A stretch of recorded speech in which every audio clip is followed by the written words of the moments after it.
Sandy's with us. Sandy is in Missouri. Hey, Sandy, how are you? I've been better, but I'm glad I'm talking to you. Cool. How can I help today? Let's see. I'm 68. Husband is 70. Lost our home to foreclosure for a con artist lawyer that doesn't have malpractice insurance. I moved out in an apartment, and I got about $100,000 in savings. I have a debt of $5,000. All my credit cards are paid off, and I don't know where to go from here. I'm sorry. Yeah. How long were you in that house? 40 years. How long have you been married? About 46. Yeah. Okay. Well, when Sharon and I went broke and lost everything, we weren't your age, but we still know the emotions. One of the things it does for you is it helps you instantly get a firm grasp on what's real and what's important. Things you thought were important turns out aren't, maybe, right? Yeah, right. Like you guys got each other. You got $100,000. You have a roof over your head, and you have food on the table.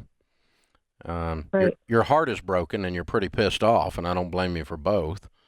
But you really do have a lot of blessings in your life, and that's kind of one of the things Sharon and I did when we went broke. You didn't go broke, but I mean, you lost your house, and that just kicks your teeth in emotionally. So I understand.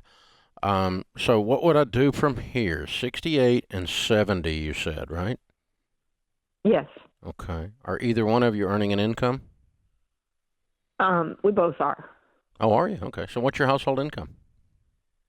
About 95. Wow. What do you guys do?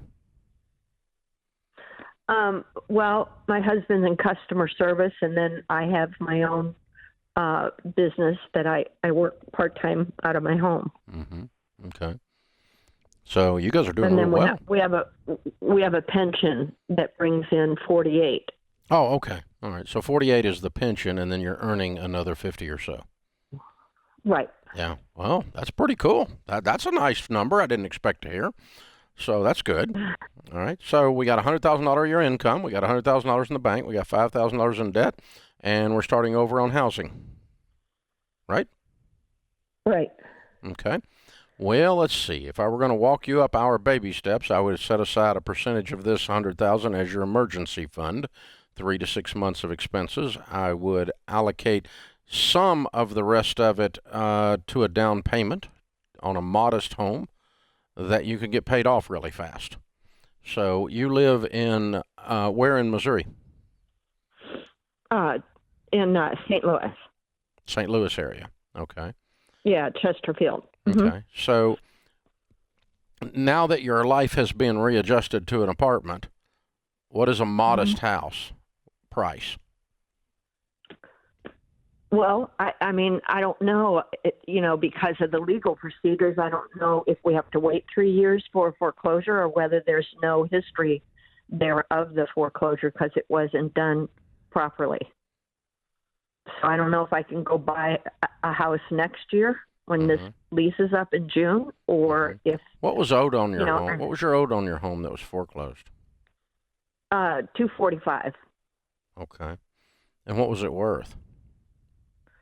Probably if we were able to keep it up and the banks didn't, there were legal things in that it would have been worth $100,000 more, so like $350. Okay, all right. But in its current state, it's probably worth about what was owed on it. Okay, all right. Well, no, it's because it wasn't upkept and waiting for all these years with this attorney that conned us. There weren't any repairs made for a number of years. Okay, so what if we spent What if we spent 3 years adding to the 100,000, making 95 a year, living very, very conservatively, and we had a plan to buy a home in 3 years, and you were to say we're going to buy a $150,000 condo that we're going to pay cash for? Could we do that? That'd be 50,000. That'd be save $50,000 a year for 3 years. Okay. Here's where I want to take you to. I want to take you to a paid-for home for your retirement. That stabilizes a lot of things. It helps with the scars of a foreclosure. You don't have that insecurity anymore. You don't have to fight with a house payment of any kind, even if it's a modest home. And I don't care if you move up later on again, but I want to get you into some kind of a little modest condo or something that we pay cash for in a few years, because that stabilizes the next 20 years of your life. And then we can add to the 100,000 for an additional nest egg to stabilize your life with as well. Okay. But I mean, if you guys can continue to bring in $95,000 a year for 5 or 6 years, we can do a lot with that. Right. The biggest problem you're going to have is healing emotionally and not using the rearview mirror, but instead using the windshield. Yeah, that's why I'm looking for help. Yeah.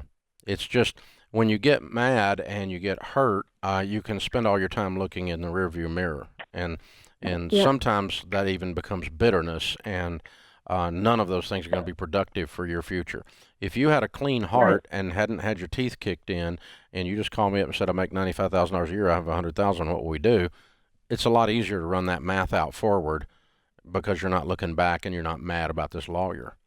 So I want you to try to go an entire day and not use con artist lawyer in a sentence. Which is really hard because you're really mad. And I don't blame you, but there's nothing to do about it. I mean, he didn't have malpractice insurance. There's nothing to do about it. You've already put this to bed. Now you've got to put it to bed. Don't you? Okay. Don't you? Yep.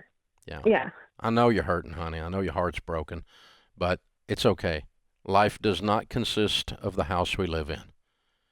You walk in there and give that 46-year man a hug and go, hey, we started out when we were broke. Sharon and I started out, we were broke. When y'all started out, were you broke? No, there's a history of other bad lawyers, so we were doing pretty good. We just lost it all. When you got married, you weren't broke? At 46 years ago? No. Huh? Right. Well, I think you need to stay away from lawyers. I know. That's why I'm calling you. Yeah. Well, I'm not a lawyer, thank goodness, but right. Yeah, but my point is, when you started out 46 years ago, you and your husband, did you have anything?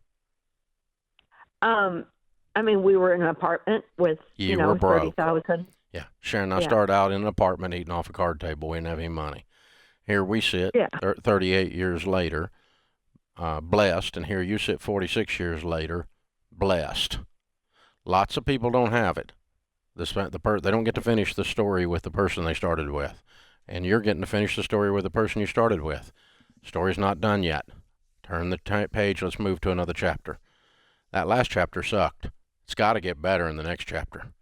So let's look forward, and let's work towards paying cash for a little conservative, modest condo, and then let's start saving money and building some wealth. And if you've done something stupid or trust the wrong people, that makes you a human being. Every one of us have done something stupid, and we've trusted the wrong people. And it's just, there's just some people out there that aren't good. That's sad, and they really are. So you've learned the lessons, and you'll probably keep learning some more. I hope you don't learn many more as painful as that one, but you'll get there. You're going to be okay, kiddo. Windshield, not rearview mirror. Windshield, not rearview mirror. Windshield, that's where the grace is. Rearview mirror is where the pain is. Windshield, not rearview mirror. Look into the future. Don't live in the past. This is the Dave Ramsey Show.